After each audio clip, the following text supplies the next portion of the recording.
the things that human beings underestimate dramatically is their capacity to get great at something if they're totally immersed in it, totally laser focused on something. The majority are busy being busy, and they're addicted to devices and addicted to alcohol and addicted to busyness and addicted to gambling or addicted to shopping or addicted to worrying. I mean, in many ways, it's become a society of addicts. And what's happened is we develop addictions because we escape from pain.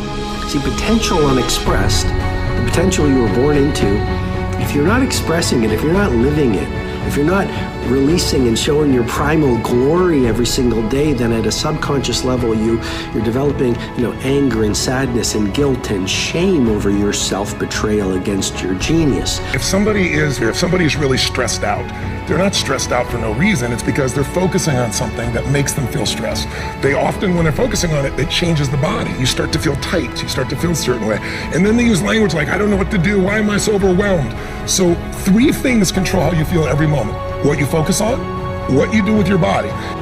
Humans have an unreal capacity to get great at things, even if they don't have a natural talent for it, if they're immersed in it, and to learn something and acquire a ton of knowledge in a short period of time as well. Society is conspiring all the time in our culture to completely distract you so you never win, to just divert your focus and attention. Look over here, look at this shiny thing, look at this TV show, look at this sports team, worry about what's going on here in this war. And they get these different things on television and our phones and in our lives to just get us distracted, so we never get obsessed, we never get laser focused for an extended period of time. I think there's a different level for you. I think there's a different level for you to get obsessed, crazy laser focused. I say all the time, our obsessions become our possessions, but we won't possess them if we're not truly obsessed. So if we change what we focus on, if we change the way we use our body, if we change our language patterns, we'll instantly feel different. Think of how do people use their body when they're worried versus when they're excited.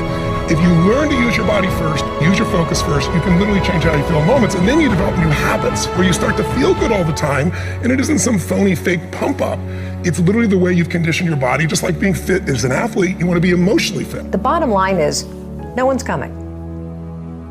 No one. No one's coming to push you. It's up to you. And because you're only ever going to do the things that you feel like doing right now or that feel good right now, unless you understand that you've got to parent yourself, you got to push yourself, you're not going to make your dreams come true. You're just not. We're not wired that way. You weren't born that way, you weren't that way when you were growing up, and you're certainly not that way as an adult. And there's a tremendous amount of liberation that comes when you accept the fact that you're always going to need to give yourself a push. Ladies and gentlemen, if you want to make it in life, you got to know your vitamin. You've got to know every no brings you a step closer to a yes. Anybody can stop because someone said no. But there's something in you, in your heart of hearts, that's saying, I'm not a quitter. There's something in you that says, I've got the will to do it. There's something in you that says, I'm going to find a way. Mr. Brown, what do you want to do with your life, young man? Sir, I'd like to become a disc jockey. Why? Sir, because I want to buy my mother a home. He said, great. Listen to Paul Harvey. Here are my car keys. Go in the car, 12 noon. He comes on every day. Why? Because if you want to be successful, study the people that are doing what you want to do. He's the best in the world when it comes to communication. I suggest to you, as you look at what you want to achieve, look at the top achievers. Understand and know they are only an example. They are not an exception. They're an example of what you can do, because success leaves clues. Follow the system, watch the leaders, and study them. I did that. And he said, Mr. Brown, detoxify your life. Let all the negative people in your life go. Can I change them? No. It's a full-time job changing yourself. He's right. He's right. You can't change people. It's hard changing yourself. And there's some people so negative they can walk into a dark room and begin to develop.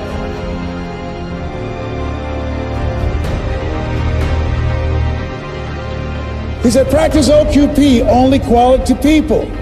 He said, I want you to see yourself as a disc jockey. You want to be a disc jockey? Visualize yourself being on radio. You want to be a top performer? Visualize yourself building the business. Visualize yourself coming across the stage, accepting an award for your recognition of your hard work. See it in your mind's eye. He said, I'll give you all your eyes can see. And I had to see myself on stage as I'm presenting right now. I've been here many times before I showed up. In my mind, all your goals are achieved twice. First, in the mind, then, and without. And then finally, he said, Mr. Brown, I said, yes, sir. You want to be a disc jockey? Yes, sir. He said, you got to be hungry. I said, why do you keep saying that? He said, people that are hungry are relentless. People that are hungry are unstoppable. People that are hungry, no excuse is acceptable. I said, sir, I'm hungry to take care of my mother. All my life, people have always compared me to my brother because I'm not smart like him. It takes me longer to get things. And most people, I have to hear it again and again. But once, I got it, Sarah. I got it. You're the only person that never called me stupid or dumb. You never called me DT, the dumb twin. You look at me like I'm somebody. I've never had a father, and I watch you, and I want to be able to talk like you. I get choked up sometimes because I can't get my thoughts out, sir.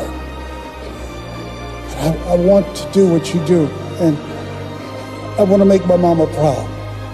He said, you can do it, Mr. Brown. I've given you all you can get from me. Now it's on you. If you want to be a disc jockey, go out into the marketplace. I went to apply for a job on Miami Beach. Milton Butterball Smith was the program director. Hello, Mr. Butterball. How are you, sir? My name is Les Brown, sir. I'd like to be a disc jockey. Young man, you have any journalism in your background? No, sir, I don't. Have experience in broadcasting? No, sir. But let me audition for you, sir. Let me show you how good I am. All I want, sir, is a shot. Just let me audition. He said, no. How many have been rejected? Raise your hands, please. I was devastated with rejection. I said, Mr. Washington, they said no. He said, don't take it personally. Most people are so negative, they have to say no 7 times before they say yes. He said, you gotta be hungry. Go back again. I went back again. Hello, Mr. Butterball. How are you, sir? Now, my name is Les Brown, sir. I'd like to be a disc jockey. He said, I know what your name is. Weren't you here yesterday? I said, yes, sir, I was. Didn't I tell you no yesterday? I said, yes, sir, you did. He said, then why are you back today? I said, well, sir, I didn't know whether or not somebody was laid off or somebody was fired, sir. He said, no one was laid off or fired. Now get on out of here. I came back the next day. Hello, Mr. Butterball. How are you, sir? My name is Les Brown, sir. I'd like to be a disc jockey. He said, I know what your name is. Weren't you here the last 2 days? I said, yes, sir. Didn't I tell you no the last 2 days? I said, yes, sir. He said, then why are you back today? I said, sir, I didn't know whether that someone got sick or someone died, sir. No one got sick or died. No one was laid off or fired. Now, don't you come back here again. I came back the next day, talking loud, looking happy, like I was singing for the first time. I said, hello, Mr. Butterball, how are you? He looked at me with rage. He says, go get me some coffee. I said, yes, sir.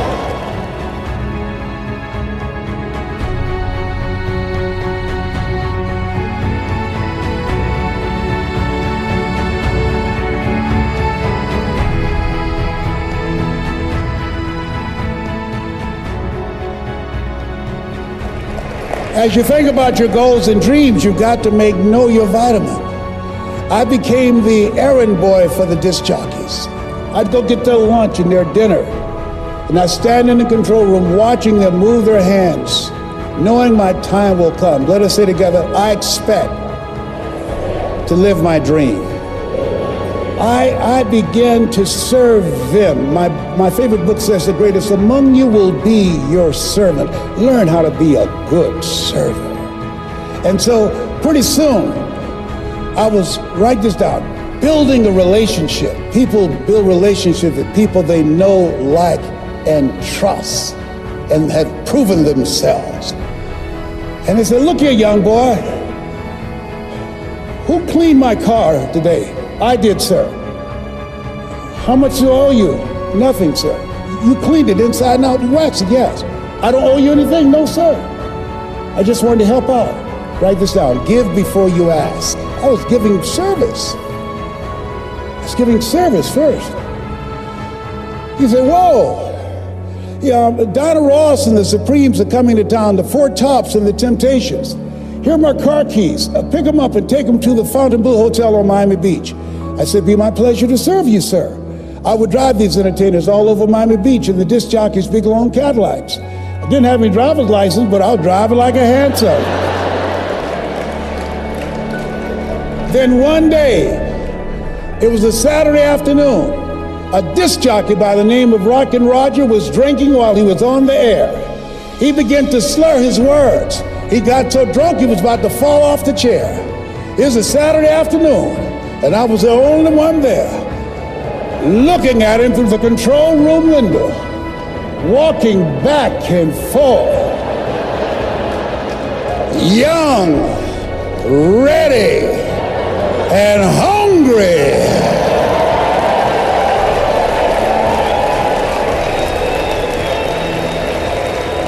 I was saying, drink, rock, drink.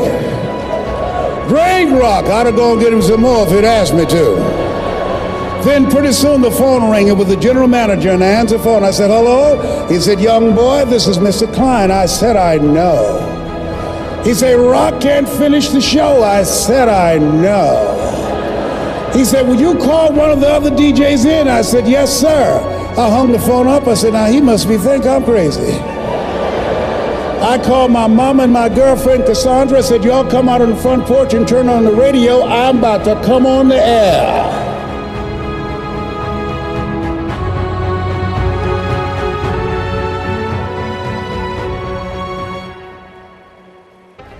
I waited for about 20 minutes and I called him back and said, Mr. Klein, I can't find nobody. He said, young boy, you know how to work the controls? I said, yes, sir. He said, go in there and segue the records. Don't you say nothing here. I said, yes, sir.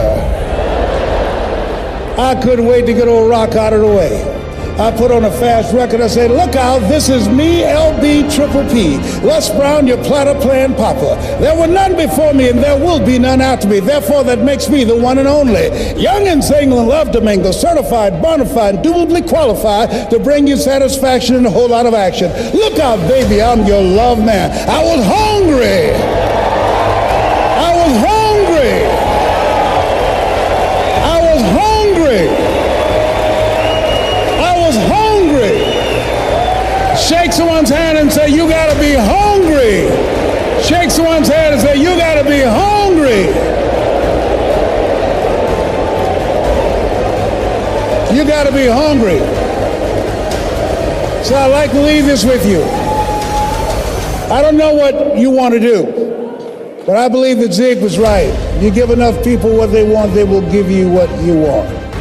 I believe Jim Rohn was right. When the end comes to you, let it find you conquering the new mountain, not sliding down an old one. I believe Earl Nightingale was right. All of us are self-made, but only the successful will admit it. I believe that Dr. Peel was right. Always strive to get on top in life because the bottom is overcrowded. I believe Mike Williams is right. If you do what is easy, your life will be hard. But if you do what is hard, your life will be easy. So I dedicate this to you, to the dreamer in you. Something my mother used to love to hear me say. Leslie, yes ma'am, mama. Say that thing for me, boy, that makes me feel good. I dedicate this to you. Because it's one thing to be in the business, but there's something else when the business is in you. You're here because it's in you. It's in your heart. And it says simply this: if you want a thing bad enough to go out and fight for it, to work day and night for it, to give up your time, your peace, and your sleep for it, if all that you dream and scheme is about it, and life seems useless and worthless without it, and if you gladly sweat for it and fret for it and plan for it, and lose all your terror of the opposition for it, And if you simply go after that thing that you want with all of your capacity, strength and sagacity, faith, hope, and confidence, and stern pertinacity, if neither cold poverty, famish, or gulf, sickness or pain of body and brain can keep you away from the thing that you want, if dogged and grim you besiege and beset it, with the help of God, you'll get it.